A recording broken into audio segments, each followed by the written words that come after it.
আমাদের পিতা ছিলেন জান্নাতে, পিতার নাম আদম, মা ছিল জান্নাতে, মার নাম হাওয়া। পিতা জান্নাতি, মা জান্নাতি, আমরাও জান্নাতি। দলিল যদি চান কোরআনে কারীমের মধ্যে দেখেন, আল্লাহ বলেন ইহবিতু মিনহা জামিআ। পৃথিবীতে যতগুলি ভাষা আছে সমস্ত ভাষা বচন হইল দুই প্রকার, একজন হলে এক বচন, একের অধিক হলে বহু বচন। আরবি ভাষা এমন এক আজীব ভাষা, এই ভাষার বচন হইল তিন বচন, একজন হইলে এক বচন, দুইজন হইলে দুই বচন, দুইয়ের অধিক হইলে বহু বচন। আমি আপনাদেরকে জিজ্ঞেস করতে চাই, জান্নাতে ছিল বাবা আদম, জান্নাতে ছিল মা হাওয়া, তারা ছিল দুইজন। রব্বে কারীম বলবেন তোমরা দুইজন জান্নাত থেকে বের হয়ে যাও, কিন্তু রব্বে কারীম বলে না, আল্লাহ বলে ইহবিতু মিনহা জামিআ। দুইজনকে যদি বলতেন, আল্লাহ বলতেন ইহবিতু মিনহা জামিআ, ইহবিত মিনহা জামিআ একজন, ইহবিতু মিনহা জামিআ দুইজন। আর আল্লাহ বলেন ইহবিতু মিনহা জামিআ, তোমরা সবাই আমার জান্নাত থেকে বের হয়ে যাও। তাহলে বোঝা গেল তাফসীরের কিতাবের মধ্যে বিশ্বনন্দিত মুফাসসির আল্লামা সানাউল্লাহ পানিপতি রহমাতুল্লাহি আলাইহি বলেন, ও জগতের মানুষ, তোমরা জানো না মহান আল্লাহ বাবারে ডাইরেক্ট, মারে ডাইরেক্ট, আর তাদের নসলের ভিতরে কিয়ামত পর্যন্ত যত মানুষগুলি আসবে এদেরকে ইনডাইরেক্ট করে বলেন তোমরা সবাই জান্নাত থেকে বের হয়ে যাও, পরিষ্কার জান্নাত থেকে বের হয়ে যাও। পরিষ্কার কোরআন শরীফের ঘোষণা অনুযায়ী বাবা জান্নাতি, মা জান্নাতি, আমরাও জান্নাতি। তাহলে জোরে শুনতে চাই, আমাদের দাম আছে না না?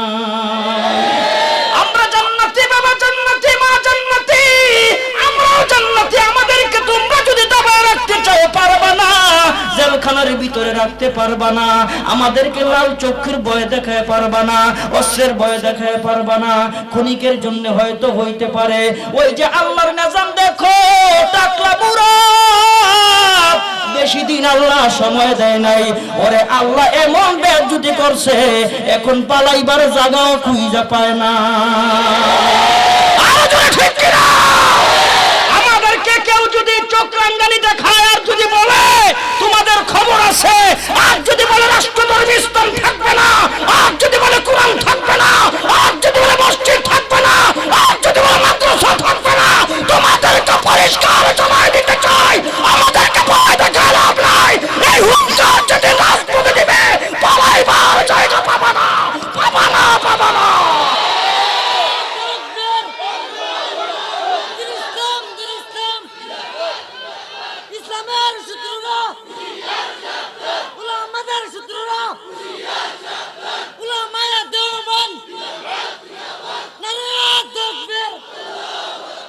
আপনাদের ভাগ্য খুব ভালো, মাদ্রাসার প্রিন্সিপাল যিনি উনি পরিচালনা করে, উনি গজল গায়, উনি ওয়াজ করে, উনি সবকিছু।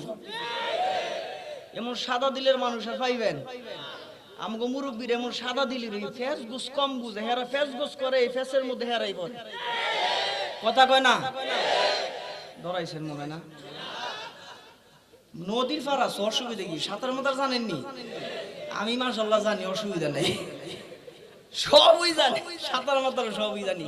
তোমাকে লাল গর্ত দেখছি, তোমাকে নীল গর্ত দেখছি, তোমাদের ষড়যন্ত্র দেখছি, তোমাদের মামলা দেখছি, তোমাদের হামলা দেখছি, তোমাদের সব কিছু দেখছি, কিন্তু অপেক্ষায় আছি ওই দিনের, যেই দিন তোমরা আফসোস করবা আর বলবা আলেমদের বিরুদ্ধে মামলা দিয়ে ঠিক করি নাই, আলেমদের হয়রানি করে ঠিক করি নাই, ওয়াজিরে তোমরা মাপ চাইবা, ক্ষমা চাইবা, ঠিক কিনা? আলেমরা কি করে? মাদ্রাসা যায় গভীর রাতে দেখি ছাত্র একটা ঘুমায় রয়েছে রাতের বেলা, হুজুর ঘুমের থেকে উইটা লাড়ি লইছে, খুসা দিতেছে, ছাত্র লাভ দিয়ে উঠছে, কিরে ঘুমাস না? ছাত্রকে আমি তো ঘুমাই রয়েছি, আপনি আমার খুসা দিয়ে উঠাইলেন কে? আমি তো ঘুমাই রয়েছি। না, তুই তো ঘুমাস নাই, তুই এই গভীর রাতে ঘুমের মধ্যেও আল্লাহ পাকের কালামের তেলাওয়াত করতেছিস। কি তেলাওয়াত করে?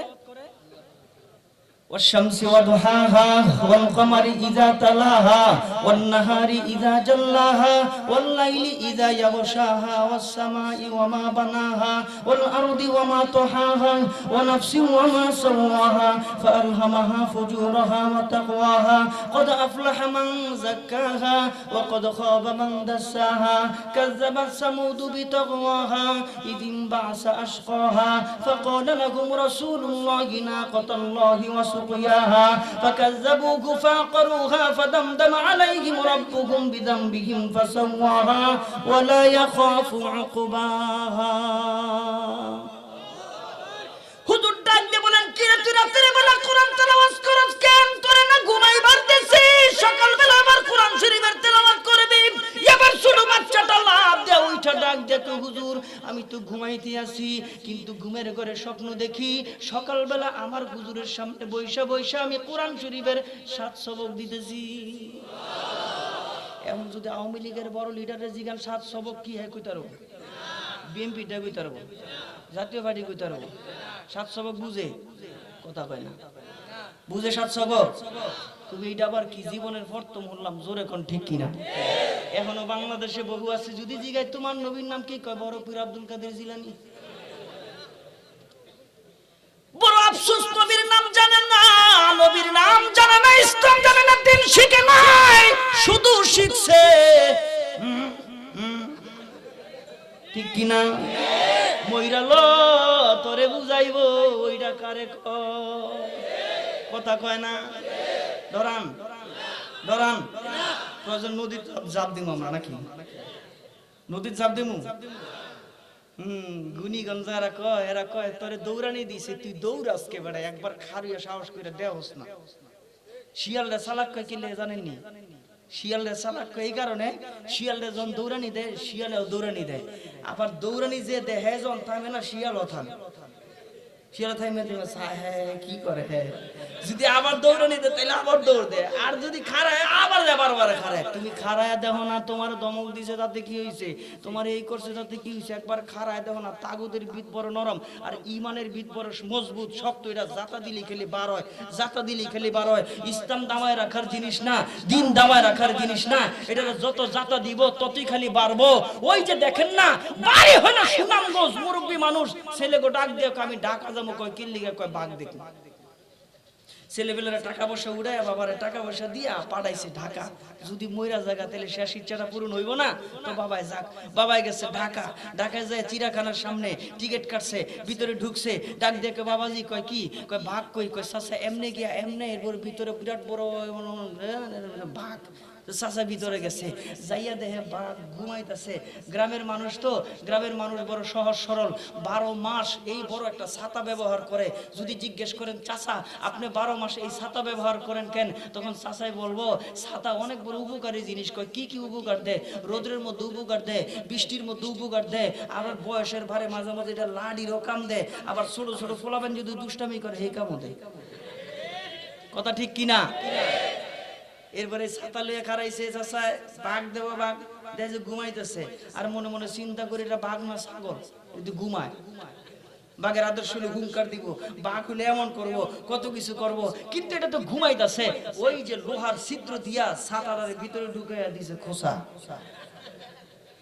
এইবার বাঘ একবার চাইছে চাইয়া দেখে যে চেহারাটা বেশি সুবিধার দেয় না সোজা সোজা কিছু মানুষ আছে না চেহারা দেখলে বোঝা যায় সোজা কথা কয় না চেহারা দেখলে বোঝা যায় সোজা বাঘ মনে মনে করে তুই মনে হয় বুঝা দেশ নাই এর লিগা তোরে প্রথমটা মাফ করে দিলাম চাচা মিয়া মনে মনে চিন্তা করে ঘটনা কি খুশা দেয় তার বড় তো কিছু কয় না আবার দিছে আবার চাইছে এইবারও মনে বুঝা দেশ নাই মাফ করে দিলাম 2 বার মাফ 3 বারে মাফ আছে কথা কয় না আছে 3 বারে মাফ আছে নাই নাই নাই নাই এইবার জোরে যখন খুশা দিছে বাঘ যখন হাঁক করে উঠছে কই গেছে ছাতা কই গেছে মৌজা, কই গেছে ফায়জামা, চাচাই দিছে দৌড়, আর কোনো হুঁশ নাই।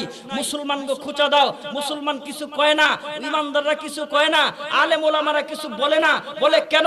তার কারণ হলো আলেমরা শান্তিপ্রিয় মানুষ, মুসলমান শান্তিপ্রিয় মানুষ, দিন নিয়ে থাকতে চায়, ইসলাম নিয়ে থাকতে চায়, কোরআন নিয়ে থাকতে চায়, মসজিদ নিয়ে থাকতে চায়, মাদ্রাসা নিয়ে থাকতে চায়, হাদিসের দর্শ নিয়ে থাকতে চায়। আমাদের কোনোদিন কিছুর প্রতি লোভ লালসা নাই, আমরা আমাদের মতো থাকতে চাই। খোঁচা দিও না, তবে একবার খোঁচা দিছো মাফ করে দিছি, দ্বিতীয়বার খোঁচা দিছো মাফ করে দিছি, তৃতীয়বার যদি খোঁচা দিতে আসো, বাংলার জনগণ যদি আল্লাহু আকবার বলে রাজপথে নামে, তাহলে কিন্তু সামাল দিতে পারবে না, সামাল দিতে পারবে না।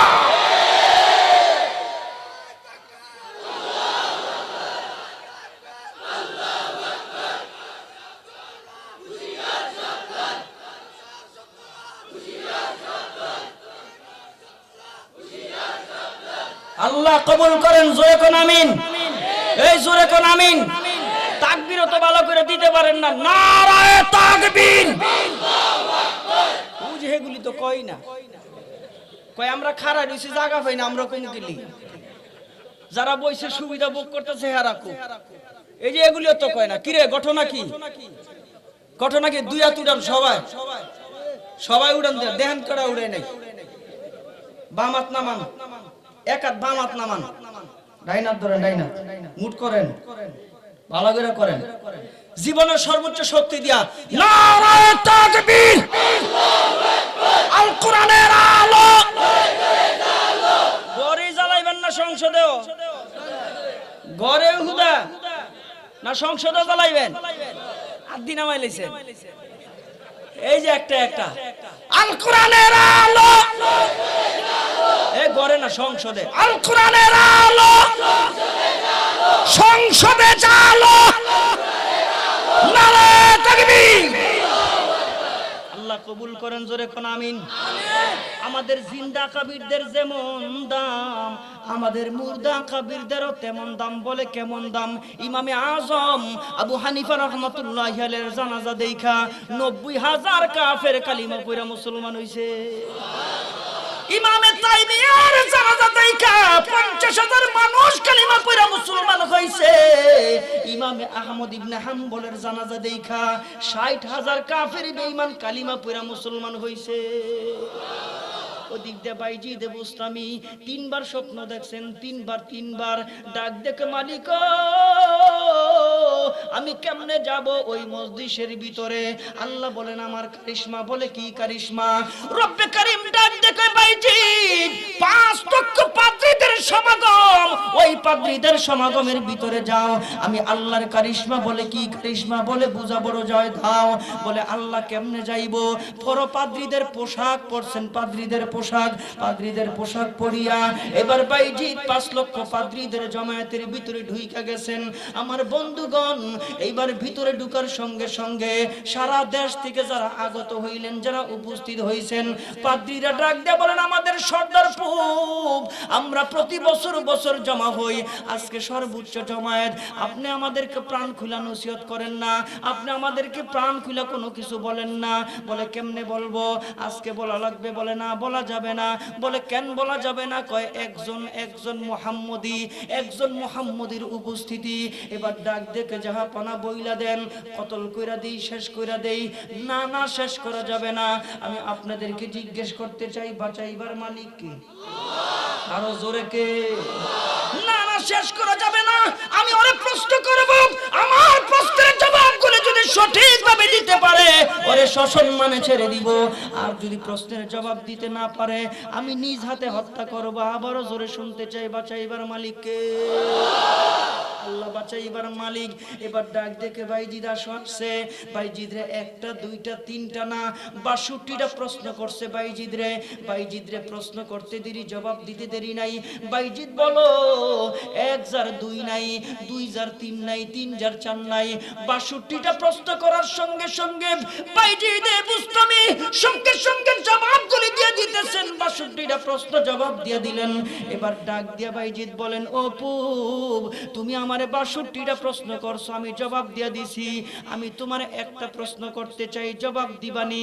এবার সমস্ত পাদ্রীরা ডাক দিয়া বলেন, বলো কি? তুমি যদি 62টা প্রশ্নের জবাব দিয়ে থাকো, আমাদের পুব জবাব দিতে পারবে? তুমি বলো। বলে না, একটা প্রশ্ন করব, জবাব দেওয়া লাগবে। ও বাইজিদ বলো তোমার প্রশ্ন কি? এবার বাইজিদ ডাক দিয়া বলেন, আসমান আর জান্নাতের চাবি কি? কোনো কথা বলেন না। এবার সমস্ত পাদ্রীরা ধরতেছেন, যেই মানুষটা 62টা প্রশ্নের জবাব দিয়া দিলেন, আপনি কেন একটা প্রশ্নের জবাব দেন না? বন্ধুগণ আমার, কোন বাইজিদের কথা বলি? যেই বাইজিদের ছোট কালে বাবা ইন্তেকাল করেছে, মা ছোট বাইজিদ রে কোলে কইরা মাদ্রাসা নিয়া বড় হুজুরের হাতের মধ্যে দিয়া কয়, হুজুর আমার কিছু নাই, কিছু নাই, আপনি আমার বাইজিদকে রাখেন, এটা আমানত। বলে কেন? বলে হ রাখেন, আপনার মতো না বানায় আমার কাছে ফেরত দিবেন না, ওয়াদা করেন। এবার হুজুর ওয়াদা করলেন, তোমার বাইজিদ রে তোমার হাতে ফেরত দিব না, আমার মতো না বানায়। ওয়াদা হয়ে গেল। বন্ধুগণ আমার, ওয়াদা হওয়ার পরে মা চলে গেলেন পরের বাড়িতে কাজ করে। এবার বাইজিদ মাদ্রাসায় লেখাপড়া করে, মাদ্রাসায় পড়াশোনা করে। এবার বন্ধুগণ আমার, 2-3 দিন পরে বাইজিদের মার কথা স্মরণ হয়ে গেছে, বাবা নাই, মাকে দেখতে মনে চায়।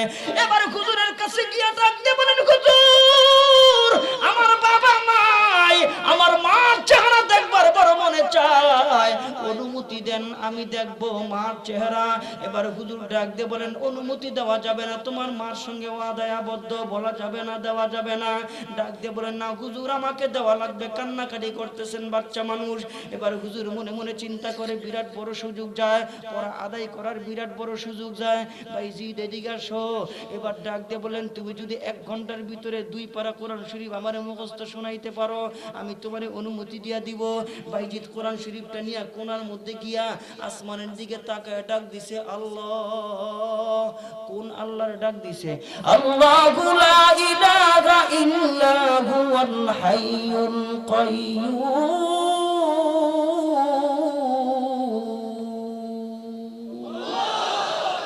যিনি হাইয়ুম, যিনি কাইয়্যুম, যিনি মরেন না, যিনি চিরঞ্জীব, আর যা আছে সব মরব। জোরে কোন ঠিক কিনা? যারা মরব হ্যাঁ আচরণ দেখলে মনে হয় জীবনেও মরত, জীবনেও মরত। হায় হায় হায়, কোন আল্লাহ? আসমান ওয়ালা ডাক দেখ, আল্লাহ মার চেহারা দেখবো, বাবা নাই, কালাম না তোমার, ঢুকায় দাও। একটু পরে আইসা ডাক দেখে, হুজুর পড়া মুখস্থ হয়ে গেছে। হুজুর ডাক দেখে, কেমনে সম্ভব? কেমনে? নেন পৃষ্ঠা উল্টায়ের কয়, পৃষ্ঠা উল্টায়ের কয়, পৃষ্ঠা উল্টায়ের কয়, উল্টাইতে দেরি, কইতার দেরি না। বাইজিদ কেমনে? কয়, যেই মালিকের কালাম ওই মালিকের কাছে চাইছি, ওই মালিক আমার সিনার ভিতরে ঢুকাই দিয়েছে। আচ্ছা আপনারা কি মনে করেন 5 বছরের বাচ্চা, 7 বছরের বাচ্চা, 7 বছরের বাচ্চা কোরআনে হাফেজ বাংলাদেশে আছে না নাই? বালেগত হয়নি, বালেগত হয়নি। 8 বছরের বাচ্চা, 9 বছরের বাচ্চা, অভাব নাই। আরে 9 বছর পরে হেজখানে নেয় না, হেজখানে নেয় না 10 বছরের পরে। তুমি 10 বছরের ভিতরে যদি কোরআন মুখস্থ করতে পারো তাইলে হবে, আর নাইলে হবে না। আর আমার দেশের ছেলে সন্তানরা আরব আমিরাতে যাইয়া কিছুদিন আগে একটা খেলায়ও জিতে না, একটা খেলায়ও জিতে না। কথা কয় না, জোরে কন। আচ্ছা উল্টাটা যদি মনে করে, যদি সব খেলায় জিততো, বিশ্বকাপ যদি নিয়ে আইতো, 6 মাস ঘুমাইতে পারতেন? 6 মাস ঘুমাইতে পারতেন? রং রং রং বুঝেন নাই? হায় হায় ভাই রে, আমার ভাইরা,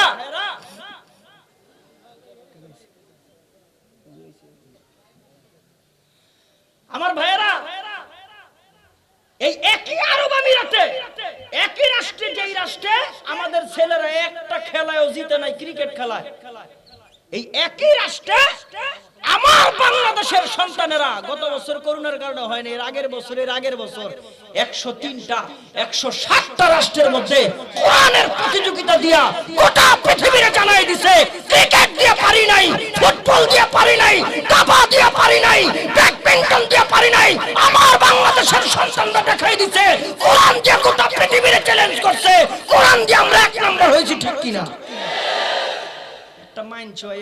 না থ্যাংক ইউ কইছে ফুল দিছে ফুল দিছে হ্যাঁ গো ফুল লাগবো আমাগো কথা কয় না আমগো পুরস্কার দিব কে জোরে জোরে কে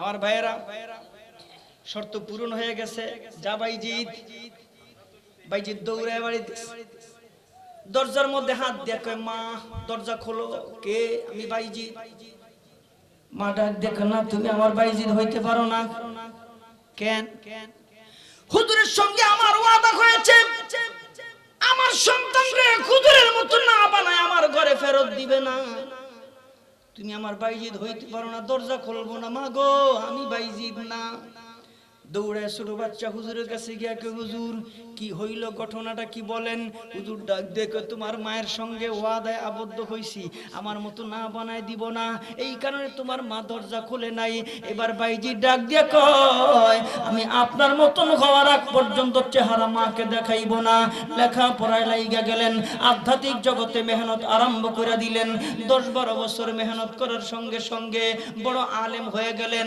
এবার হুজুর স্বপ্নে যোগে দেখে উপর থেকে নির্দেশ আসছে এই যে বেলায়েতের পাগড়ি তোমার মাথার মধ্যে দিয়া দিলাম এই বেলায়েতের পাগড়িটা বাইজিদের মাথার মধ্যে পড়ায় দাও ওরে গোটা দুনিয়ায় ছাইড়া দাও ওরে দিয়ে আমি আল্লাহ বিরাট বড় খেদমত নিব এই জন্য বলা যায় না বাংলাদেশে কোন আলেমরে দিয়ে বিরাট বড় খেদমত নিব এই জন্য বলা যায় না কারে দিয়া খেদমত নিব ইসলামের খেদমত নিবেন তবে হা হা রত্ন চিনতে ভুল করবেন না এই সমস্ত মাদ্রাসাগুলি আমাদের রত্ন এই সমস্ত মাদ্রাসাগুলি থেকে যে ছাত্রগুলি বের হয় এগুলি আমাদের রত্ন হা হা আমরা তখন নামি না রাজপথে পেঁয়াজের দাম বাইরে গেল আমরা মিছিল করি না আটার দাম বাইরে গেল মিছিল করি না আমাদের তেলের দাম বাইরে গেল মিছিল করি না আমরা মিছিল করি ওই দিন আমরা রাজপথে নামি ওই দিন যখন ইসলামে আঘাত লাগে কোরআনে আঘাত লাগে দ্বীনে আঘাত লাগে সংসদে বসে সংসদ চালাও আমাদের কোনো আপত্তি নাই কিন্তু সংসদ থেকে যদি বিসমিল্লাহ বাদ দিতে চাও রক্তের বন্যা বয়ে যাবে আর জোরে ঠিক কিনা পাগলামি করা যাবে না আমার বন্ধুগণ ওই বাইজিদ বুস্তামি 5 লক্ষ পাদ্রীদের জামায়াতের ভিতরে হাজির হয়ে গেলেন এবার ডাক দিয়া কয় বাইজিদ আমি একটা প্রশ্ন করব বলে কি আসমান আর জান্নাতের চাবির নাম কি এবার প্রশ্নের জবাব দিতে বলেন আসমান আর জান্নাতের চাবির নাম হলো লা ইলাহা ইল্লাল্লাহ মুহাম্মাদুর রাসূলুল্লাহ আমাদের আধ্যাত্মিক রাহবারদের শক্তি কত বেশি এই কথা বলার সঙ্গে সঙ্গে 5 লক্ষ পাদ্রী বাইজিদের হাতে হাত দিয়ে সবাই কালিমা পড়া মুসলমান হয়ে যায়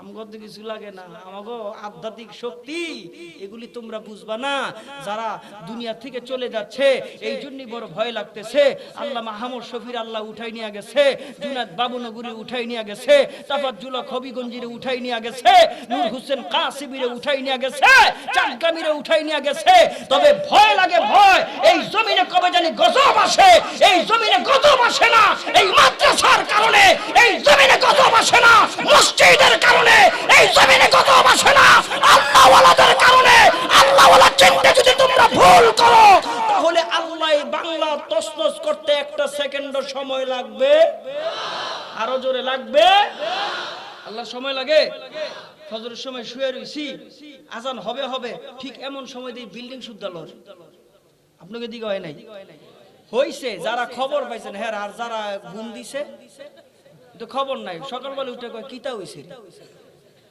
কোনো খোঁজ খবর নাই তাই হঠাৎ করে দিকে সব নড়তেছে সব একসাথে হায় হায় হায় গোটা পৃথিবী ধ্বংস করতে আল্লাহর সময় লাগে ইন্নামা আমরুহু ইযা আরাদা শাইআন আইয়াকুলা লাহু কুন ফায়াকুন আল্লাহ বলবে কুন হও হইতে কয় মিনিট লাগবে জোরে কোন কয় সেকেন্ড ওই যে পানি নাই নীল নদের মধ্যে সব মিছিল কইরা গেছে পানি নাই দিতে হবে দিয়ে দাও আর অন্য কয় নমরুদ কয় ঘটনাগিরি কি এর মিছিল রে আশেপাশে যেই আছে কয় তুই না খোদা তুই জানোস না কি এর মিছিল একটা আরেকটার কয় বুয়া খোদা খোদা কত জোরে কয় না অসুবিধা আছে কি লিগা মামলা টামলা দিয়ে ডরে কয় না এবার সব মিছিল কইরাইছে করে পানি দে নাইলে গদি ছাইরা দে যা বানাইছে কি হইছে রে কয় নীল নদে পানি নাই তাই নাকি? কয় হ।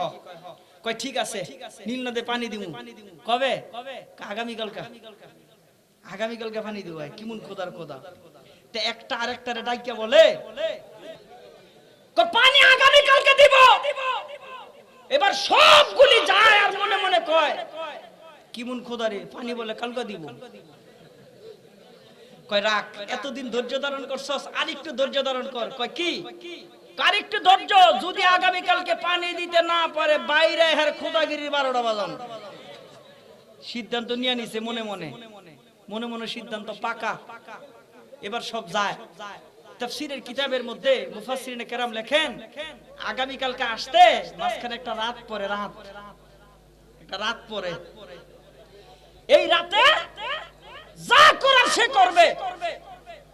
ওর অভ্যাস ছিল, বিরাট বড় একটা পাহাড় ছিল, ওই পাহাড়ের মধ্যে একটা ফাঁসির মঞ্চ, ওই ফাঁসির মঞ্চে রশিটা গলার মধ্যে লাগায়া প্রতিদিন 3টা বাজে ডাক দিত আল্লাহ। প্রতিদিন ডাক দিত আল্লাহ। কি? আল্লাহ এটা দাও, আল্লাহ ওইটা দাও, আল্লাহ ওইটা দাও, সব চাই নিয়ে দিত।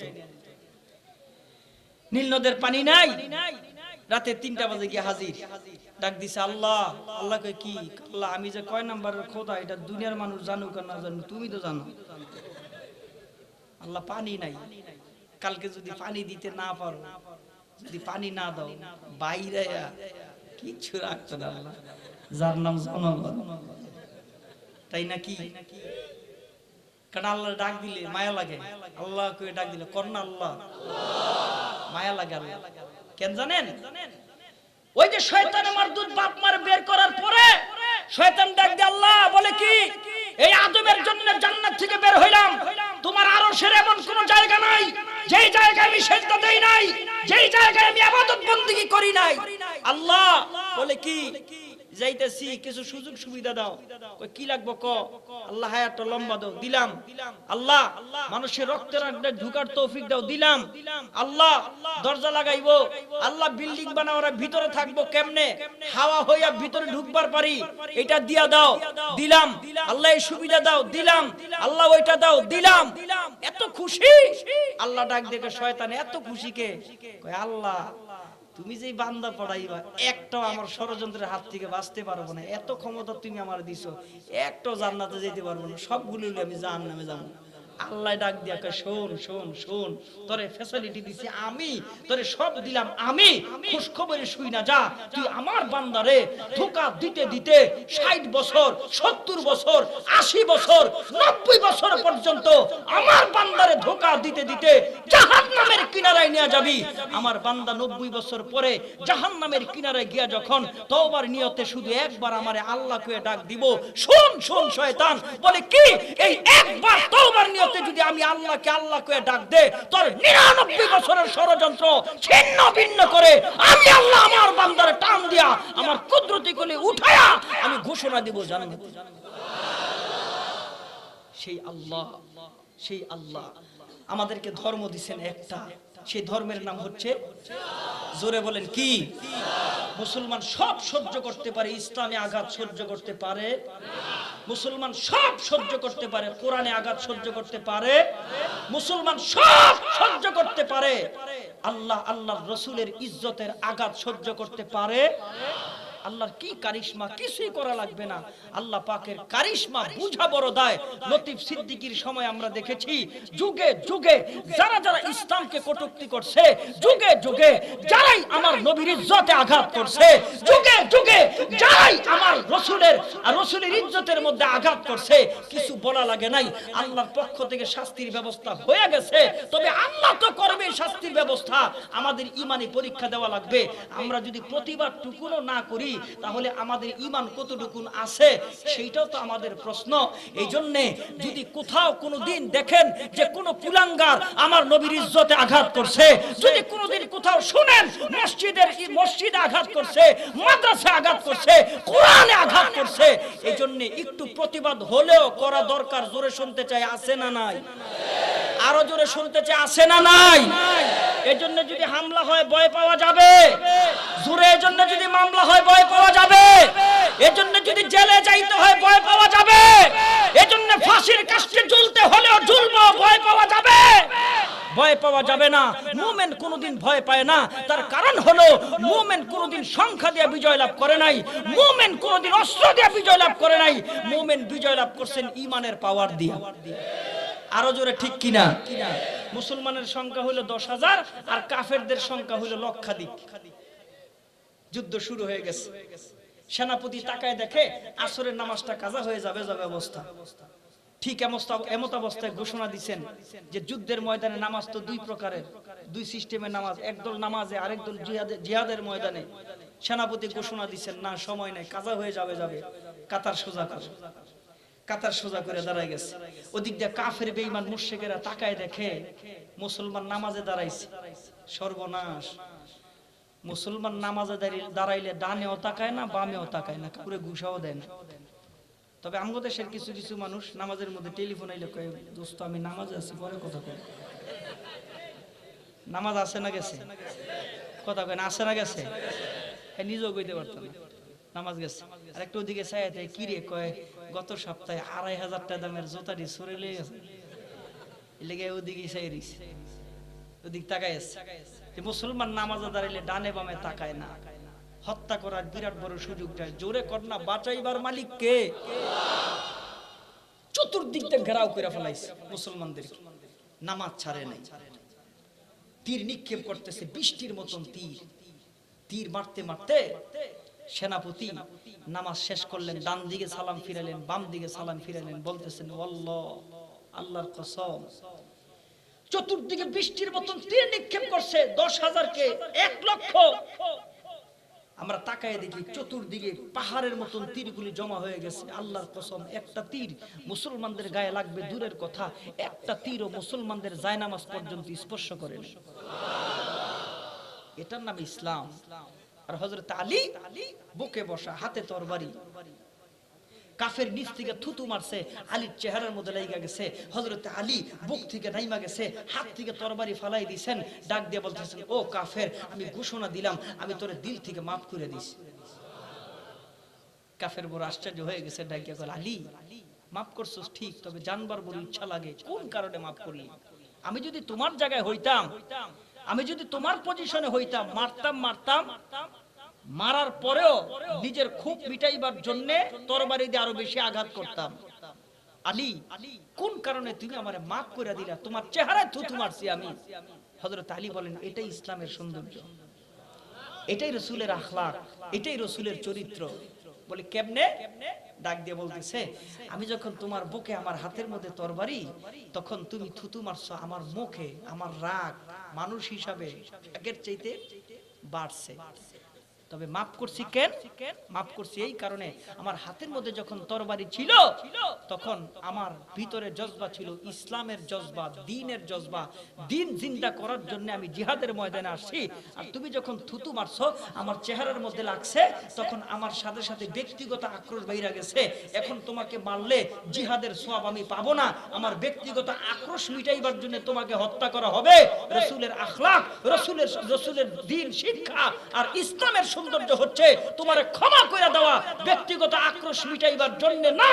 এই কারণে ইসলামের সৌন্দর্য গোটা পৃথিবীতে প্রকাশ করবার জন্য তোমার আমি মাফ করে দিছি।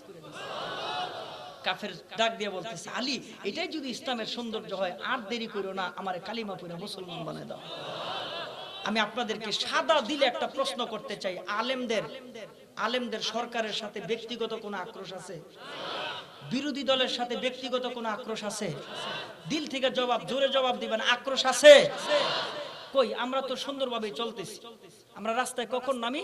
যখন বাংলাদেশে নব্য কিছু কুলাঙ্গার ইসলামের খোঁচা দেয়। কথা কয় না, ঠিক কিনা? কুলাঙ্গারদের জন্ম হয়, তখন আমরা একটু হাক ডাক ডাকি। এখন আপনি বলবেন যে হুজুর, দ্বীনের দরদ কি খেলে আপনাদের ভিতরেই? ইসলামের দরদ কি শুধু আপনাদের ভিতরেই? কোন নামাজি ব্যক্তি, কোন দ্বীনদার ব্যক্তি রাসূলের শানে কেউ আঘাত করবে, সে সহ্য করতে পারে? কোনদিন পারে না। আর মাদ্রাসার ছাত্রগুলি তো মাদ্রাসার মধ্যে লেখাপড়া করতেছে, এজন্য এরা সহ্য করতে পারে না। এজন্য বন্ধুগণ আমার, আমাদের আকাবিরদের ইতিহাস বড় লম্বা। বলে কেমন ইতিহাস? জিন্দা ওলির নাম হাফিজ জি হুজুর রাহমাতুল্লাহি আলাইহি। হাফিজ জি হুজুর পল্টন ময়দানে বক্তব্য দিতে যাইব। এরশাদ সরকার, এসপিডিসি, এনএসআই, ডিএসবি, গোয়েন্দা সব পাঠাইছেন হুজুর লালবাগে। হাফিজ জি যেন পল্টন ময়দানে গিয়া বক্তব্য দিতে না পারে, সমস্ত মানুষ সেখানে ঘেরাও দিছেন, প্রশাসনের লোকজন। 10 মিনিট সময় বাকি আছে, এখনো হাফিজ জি হুজুর লালবাগ মাদ্রাসার মধ্যে অবস্থান করতেছেন। এসপির টেলিফোনে ফোন আসছে, হাফিজ জি কোথায়? বলে লালবাগে। আর মাত্র 5 মিনিট, 5 মিনিট পরে হাফিজ জি হুজুর রাহমাতুল্লাহি আলাইহির নাম ঘোষণা করিবে, বক্তব্য দিবে। এসপিডিসি তাকায় দেখেন ওযু কইরা হুজুর নামাজের মধ্যে দাঁড়ায় গেছেন। খাদেমরে জিজ্ঞেস করেন হুজুর কই? বলে রোমে। 5 মিনিটের মধ্যে লালবাগ থেকে পল্টন ময়দানে যাওয়া সম্ভব না, ওরা নিশ্চিত আর যাইবার পারবে না। 5 মিনিট পরে এসপির টেলিফোনের মধ্যে ফোন আসছে, ডিসির টেলিফোনের মধ্যে ফোন আসছে, তোমাগো একটারও চাকরি নাই। বলে অপরাধ কি? কি পাহারা দিলা? হাফিজ জি হুজুর পল্টন ময়দানের মধ্যে বক্তব্য আরম্ভ করে দিছে। এসপি বড় গলায় ডাক দেখো, ডিসি বড় গলায় ডাক দেখো, না না কইতে পারে না, দৌড়ে রুমের ভিতরে যাইয়া খাদেম রে বলেন হাফিজ জি কই? কই জানি না। এবার এসপিডিসি ডাক দেখো, যদি এমন হয়, আধ্যাত্মিক শক্তি যদি এমন হয়, আমি আমার চোখ ঘুরে অস্বীকার করতে পারি না।